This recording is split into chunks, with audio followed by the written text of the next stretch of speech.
हे भगवान, ये क्या हो गया? हमारी सारी मेहनत एक पल में खत्म हो गई। अब हमारा क्या होगा?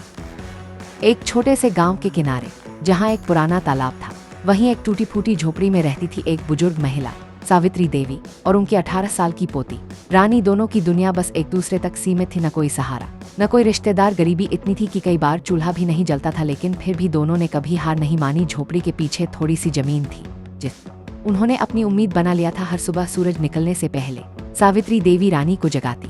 उठ बेटी, मेहनत करने वालों का दिन कभी खाली नहीं जाता। रानी मुस्कुराकर उठती और दोनों खेत में जुट जाती। वो जमीन छोटी थी, लेकिन सपने बहुत बड़े थे। रानी वहाँ पालक, बैंगन, टमाटर और मिर्च उगाती थी। दिन भर की मेहनत के बाद शाम को दोनों सब्जियां लेकर गांव में बेचने निकली। रानी सिर पर टोकरी रखती और आवाज लगाती, ताजी सब्जियां ले लो। कुछ लोग खरीदते, लेकिन कई लोग उसका मजाक उड़ाते।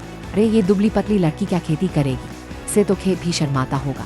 रानी चुप रहती, लेकिन उसके अंदर दर्द उबलता रहता। एक दिन अचानक मौसम बदला, काले बादल छा गए और तेज बारिश शुरू हो गई। बारिश इतनी भयानक थी कि लगातार 3 दिन तक नहीं रुकी। जब बारिश थमी तो रानी दौड़कर खेत की तरफ गई और जो उसने देखा उससे उसके पैरों तले जमीन खिसक गई। पूरा खेत पानी में डूब चुका था, हर पौधा मिट्टी में सड़ चुका था। रानी की आंखों से आंसू बहने लगे। दादी, सब खत्म हो गया। सावित्री देवी ने उसे संभालते हुए कहा। नहीं बेटी, मेहनत कभी खत्म नहीं होती, बस रास्ते बदलते हैं। अगले ही दिन रानी ने हार मानने की बजाय नया फैसला लिया। उसने खेत को साफ करना शुरू किया, पानी निकालने के लिए नालियां बनाई और फिर से बीज बो दिए। इस बार उसने कुछ अलग किया। वो पास के शहर से नए बीज लेकर आई और खेती का तरीका भी बदला। धीरे धीरे उसकी मेहनत रंग लाने लगी। कुछ ही महीनों में उसका खेत पहले से भी ज्यादा हरा भरा हो गया।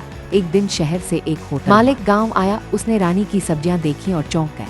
इतनी ताजी और साफ सब्जियां, क्या तुम इन्हें रोज दे सकती हो?